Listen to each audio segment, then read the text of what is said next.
নিম্নচাপের প্রভাবে টানা বৃষ্টি ও জোয়ারের পানিতে প্লাবিত হয়েছে দেশের ১৪টি উপকূলীয় জেলা। ডুবেছে গ্রামীণ সড়ক, তলিয়ে গেছে ফসলি জমি।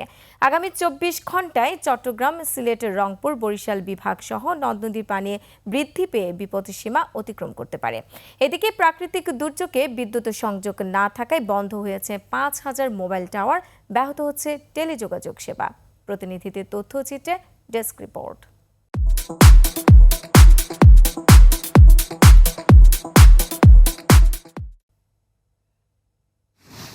বঙ্গোপসাগরে নিম্নচাপের প্রভাবে সারা দেশে শুরু হয় বৃষ্টি। গভীর নিম্নচাপে রূপ নিয়ে উপকূল অতিক্রম করায় জোয়ারের পানি ও জলোচ্ছ্বাসে প্লাবিত হয় উপকূলীয় জেলাগুলো।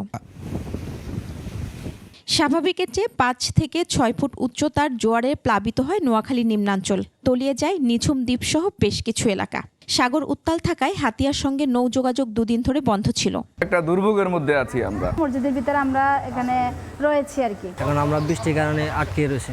ভোলার মেঘনার দৌলত খান ও তজুমুদ্দিন, বিষখালীর ঝালকাঠি ও বরগুনার বেতাগী, পায়রার মির্জাগঞ্জ, কচার উমেদপুর, বলেশ্বরের পিরোজপুর পয়েন্টে জোয়ারের পানিতে চরাঞ্চল প্লাবিত হয়েছে।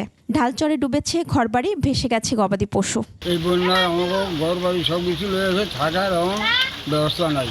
লক্ষ্মীপুরের রামগতি ও কমলনগরের মতিরঘাট, রামগতির চর আবদুল্লাহ, চর গজারিয়া, বয়াচরে বসতবাড়িতে ঢুকে পড়েছে পানি, ভেসে গেছে পুকুরের মাছ। অনেক কষ্ট, এই কষ্টগুলো শুরু আছে, শেষ নাই। ঘরে খাটে পানি উঠে, সুতাই সালমান সব ভিজে যায়, খাতা বালিশ ভিজে যাইতেছে। ভারী বর্ষণ ও জোয়ারের পানিতে কচা, বলেশ্বর, কালীগঙ্গা নদীর পানি অস্বাভাবিক বেড়েছে।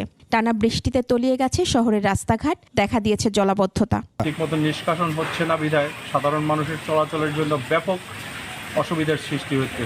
বাগেরহাটে নদ নদীর পানি বেড়েছে। সুন্দরবনের নদীগুলোতে স্বাভাবিকের তুলনায় ২-৩ ফুট উচ্চতায় জোয়ারের পানিতে প্লাবিত হয় দুবলার চর, করমজল সহ বিস্তীর্ণ এলাকা।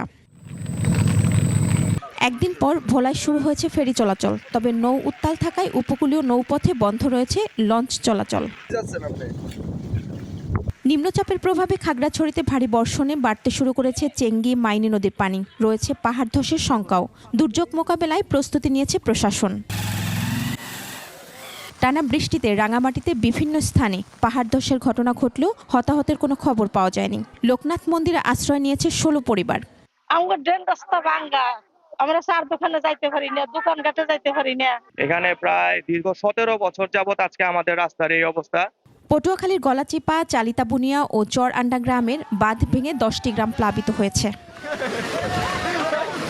বৃষ্টিতে বেহাল দশা সাভারের সড়কগুলোর, সেই সাথে সৃষ্টি হয়েছে যানজটের।